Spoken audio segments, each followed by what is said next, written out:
and Oddball.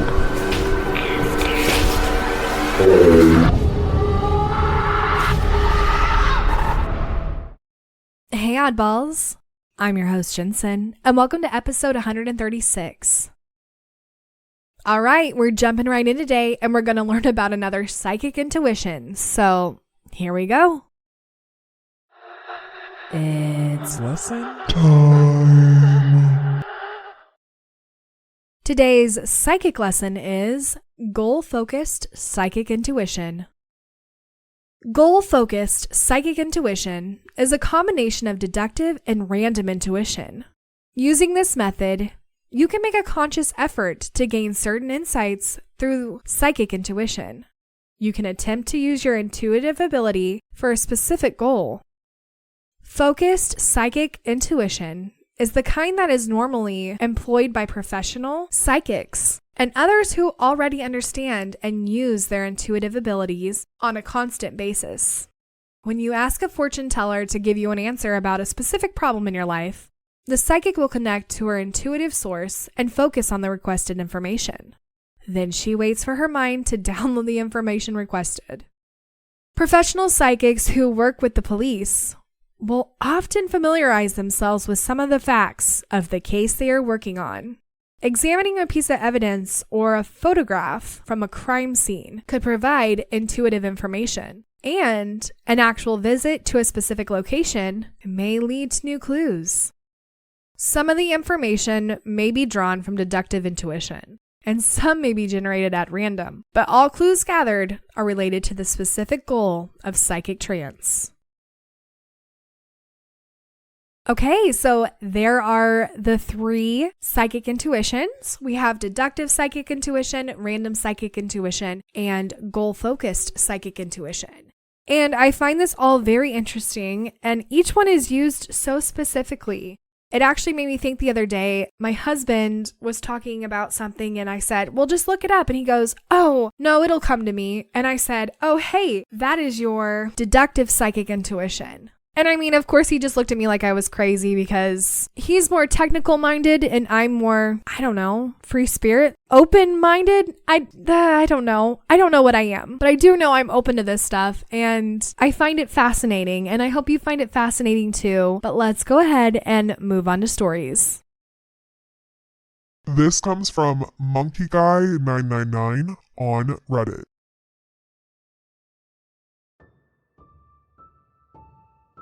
I rented a condo in Hawaii at the Hilton Turtle Bay on the north shore of Oahu. I arrived from Cali, put my stuff down, and headed out for the beach. After dark, I came back and eventually went to bed. The main bedroom was upstairs. As I'm trying to go to sleep, a woman screams at me from a couple feet away, telling me to leave. It was more like, Get the fuck out. I am shocked and rattled a bit.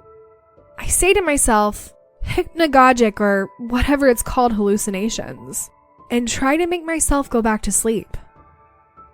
I fell asleep and get screamed at again a few minutes later. I get out of bed, saying to myself, shit, I rented a haunted condo. I then say, I am not leaving. I've paid for a week. Leave me alone. And I won't sleep in your bedroom, but I'm not leaving.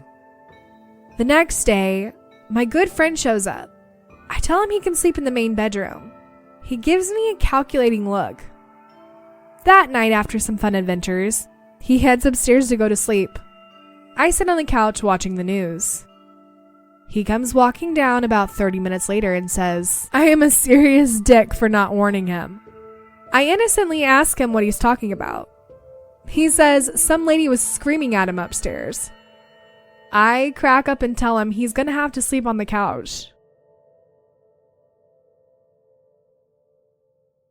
So I don't typically look at the comments on these stories because I want my own opinion, and really I want you guys to give me what you know about it as well. But I did see something in the comments say something about Pele's curse. I looked it up, and it's a Hawaiian legend that states that anyone who removes natural items from Hawaii will be cursed by Pele, the goddess of fire and volcanoes. This curse is said to bring bad luck, misfortune, and tragedy to the offender. I find this one interesting just because even though the person didn't take anything from the resort specifically, it just seems like these passed away spirits are just pissed off that you're there. Like, they're probably pissed off maybe at Hilton for building something there, and then they're just going to be pissed off at everybody who stays there. But I've said it in a previous podcast not too long ago, but to me, spirits are people who have obviously passed over. And what you learn in your real life, you might carry over into your, I guess, spirit life. So if you're a spirit who believes in keeping your land safe and sacred and all of that stuff, you're going to do whatever it takes to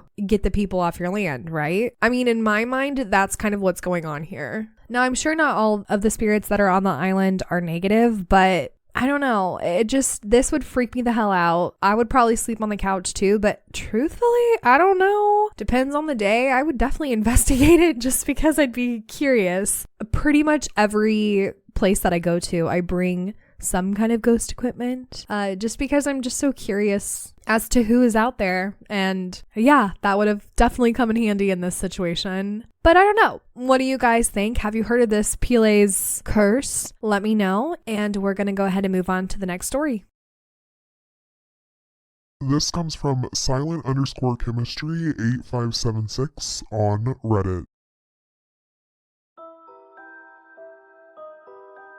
I've been seeing something moving in my peripheral vision, or my out of focus vision when I'm doing something like typing this out.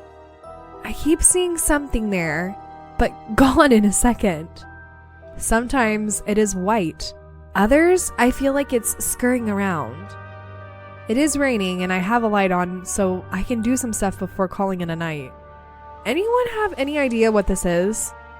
Also, I have been, for the past year, feeling like there is an earthquake going on. Like, I get this start of motion, I look at certain things to verify, but it isn't happening, and it stops.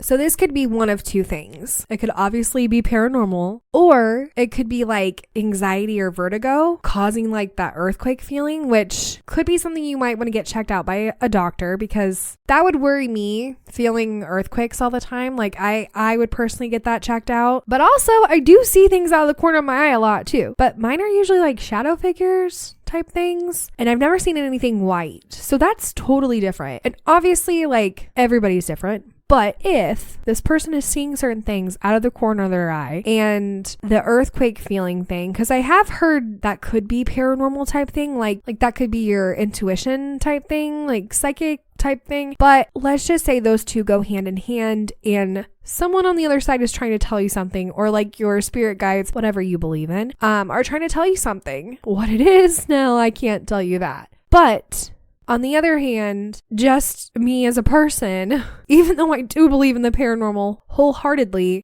I would still get this checked out by a doctor just to make sure there's nothing serious going on, because feeling earthquakes is not something that you should be feeling, and at least you can get a clean bill of health and then maybe go talk to a psychic if you're still feeling them. I don't know. That's a tough call there. And I never want to like discredit anybody and say that it's not paranormal or anything like that. When it's like a situation like this where it's somebody's health, like they're feeling something, that's a little concerning. That's a little concerning. And yes, it could absolutely be paranormal, but I don't know. What do you guys think? I would like to know. This is not me trying to tell you you're crazy, because I don't think you're crazy. I would never say that about anybody. I'm just worried about your health, and I think you should get it checked out just to make sure. But for real, if any of you guys have any ideas as to what this could be, please comment below or message me on my website. And if you have a story like either story or any paranormal story in general, head on over to my website as well. And I hope you enjoyed today's episode. And well, it's an odd world after all. Oddballs, thank you for listening. And if you enjoyed today's episode, don't forget to leave 5 stars or thumbs up on whatever podcast platform you listen on. If you have any comments for this episode, comment below or head over to Instagram and comment on this episode's preview. To submit a story or for more information, go to it'sanoddworldafterall.com.